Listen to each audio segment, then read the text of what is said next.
Hippocrates, the father of medicine, 400 years BC, no mention of diabetes in his writings. So diabetes is a fairly modern disease. Barbara O'Neill, a renowned expert with over 40 years of experience, reveals groundbreaking insights into managing and potentially reversing diabetes naturally. Unveiling the hidden connections between diet and diabetes, Dr. O'Neill challenges conventional wisdom and introduces innovative strategies that could transform your approach to blood sugar control. From surprising dietary recommendations to lifestyle changes that could make a significant difference. Before we begin, don't forget to like and subscribe so you won't miss out on future videos. Diabetes is a lifestyle disease. Newton's third law of motion states that to every action there's an equal and an opposite reaction. Why isn't the pancreas working? That's what we should be asking. As Proverbs 26 verse 2 states, the curse causeless shall not come. There is a reason. There is a reason why pancreases are not working. Now the pancreas, one of its main roles is to release two hormones. One is insulin, that gets the blood sugar down. The other hormone is glucagon, and that gets the blood sugar level up. O'Neill explains that diabetes is a relatively modern disease caused by lifestyle, particularly diet and lack of exercise. She asserts that the human body can heal itself if given the right conditions, such as a proper diet. O'Neill emphasizes the importance of consuming foods with a low glycemic index to manage or reverse diabetes. She highlights that refined carbohydrates, especially wheat, are problematic as they raise blood sugar even more than refined sugar. And this high carbohydrate diet releases a lot of glucose. And that glucose, when it gets into the blood, especially the refined sugar, and by the way, the refined grains, it's almost as high as sugar. But there is one grain that gets the blood sugar levels higher than refined sugar. Is that a surprise? And the grain that does that is what? Bread and cereal and pasta and cakes, etc., and pizza are all made out of predominantly one grain. What's that one grain? It's wheat.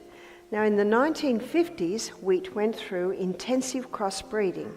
And the reason they put it through intensive crossbreeding is they wanted to create a plant with a high yield of grain so that would help with the starvation crisis in Africa, in Mexico, in India. And eventually, Dr. Norman Boullag got a Nobel Prize for his hybridized wheat.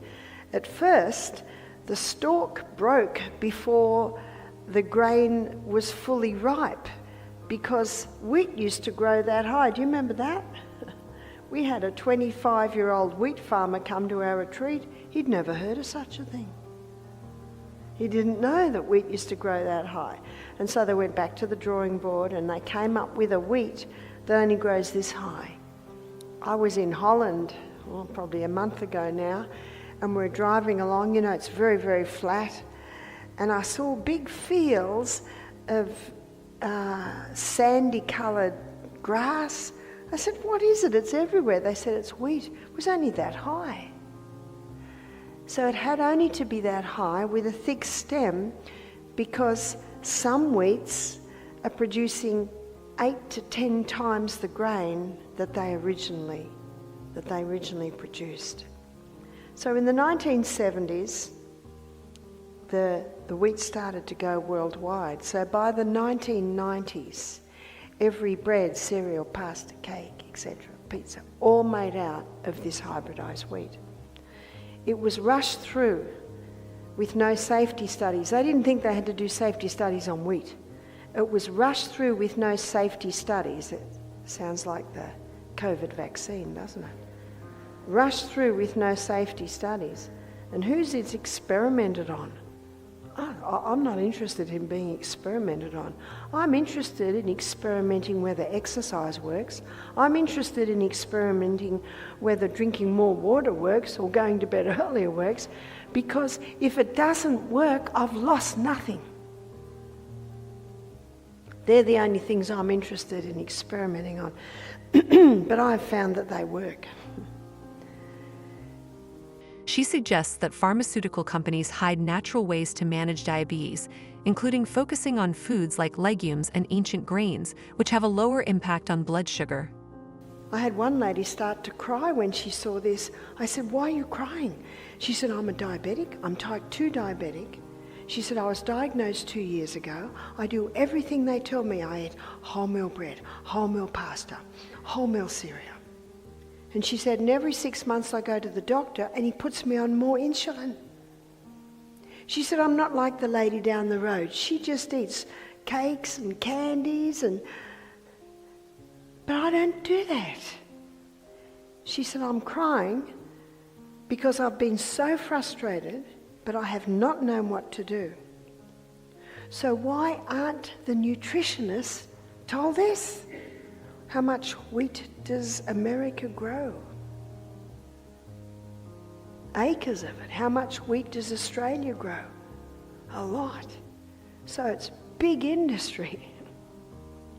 So it's not an easy thing to change. And the farmers love the hybridised wheat. They've got to pay their bills. 10 times more grain per acre, that's 10 times more dollars per acre. So you see the problem. So no wonder diabetes has skyrocketed. It's not just the sugar, it's also the wheat. O'Neill mentions the benefits of high-intensity interval training for improving insulin sensitivity and blood sugar control. She promotes ancient wheat varieties like einkorn and emmer, which have a lower glycemic index than modern wheat. So when blood glucose levels are high, the pancreas is getting screamed at, "Quick, insulin, more insulin." So it releases a lot of insulin, too much insulin actually. So what happens now? Goes too low. So down there, the brain says to the pancreas, "Stop the insulin, release the glucagon." But what does the person also do down there? Has a candy, has a Coke, has a coffee with 3 teaspoons of sugar. What does that do? Whoa, up it goes again. Now too high. Stop the glucagon, release the insulin. Oh no, stop the... Can you see what's happening? The pancreas is just wearing out. I'm against child abuse, I'm against animal abuse, and I'm against pancreatic abuse. But many... That'd be like someone kicking their dog, not realising it's hurting the dog. But it's actually not that clear because we can't even see the pancreas. We don't know what's going on in there. And so many people don't realise, like this lady that started crying, she didn't know that they'd changed the wheat. She didn't know that it created that starch structure that gets it up even higher. Oof. One lady said, "But we were always told whole wheat bread's really good bread." Can you get bread or can you eat bread? You can. You can. From the ancient grains. I'm going to give you a website. And this young man, it's his own business, www.simpleneeds.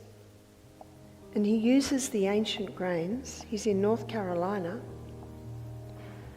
And he will shop or ship anywhere. And that is excellent bread. It's probably more expensive than other bread you've bought. But one slice of that bread is usually equal in nutritive value to a whole loaf of other breads. You can get wheat that has not been hybridised. There's your spelt and your kamut and your Enkenhorns. There are grains. They're called ancient grains. O'Neill recommends sourdough bread due to its fermentation process, which lowers the glycemic index and makes it easier to digest. If you found this video informative, make sure to give a like, subscribe, and press the bell icon so that you won't miss out on any future videos.